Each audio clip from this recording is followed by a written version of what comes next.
Hello everyone, here is the storyline for the episode that aired last night. In this episode, Suji apologizes to Uri because Uri has to replace her, giving consultation to patient. And Uri reminds Suji to prioritize what is Suji's job. That day, Uri treated a patient who had a tantrum and caused his back to hit the wall. When his back hurt, Suji kicked him hard in the back. Actually, Suji wasn't at fault because at the time, Uri entered the room with the light off and he didn't know that Suji was in the bunk bed. So Suji kicked Uri in the back so that Suji wouldn't sleep on the bed she was sleeping on. Another story comes from Kimari and Hyunsung. They came to the temple to pray for Hyunsung's deceased grandfather. After finishing praying for Hyunsung's grandfather, Mari tells Hyunsung to leave the room. And Mari prays for another person named Ko Seung Hwan. Here, Mari says that she hopes to meet someone because 30 years have passed and she hasn't met that person. It seems like she wants to meet someone who is related to Ko Seung Hwan. Maybe what is Mary looking for is Soo-kyung? Could it be that 30 years ago she was a mother who abandoned Soo-kyung until Soo-kyung ended up being adopted by Yoonja and Jang-soo? There is a possibility that Soo-kyung, who has now changed her name to Suji, is Kimari's biological daughter.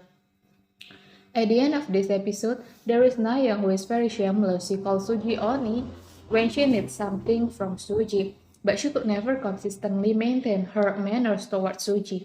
In this episode, she wants to know whether she can take Sunjin as announcer class or not. Suji is working on it and she asks Na-young to try hard to learn if Sunjin is willing to teach Na-young.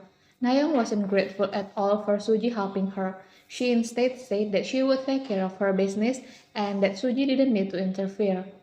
That night, Suji was supposed to meet announcer Sonjina to help give Na-young a class.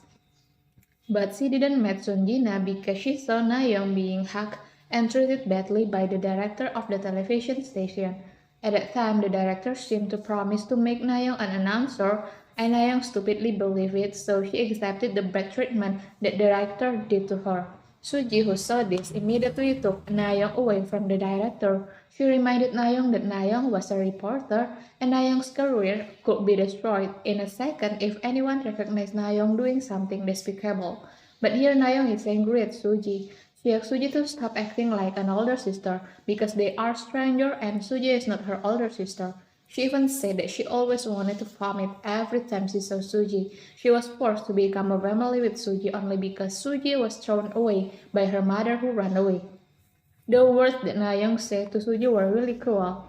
She was not successful and her jealousy made her capable of saying such cruel things.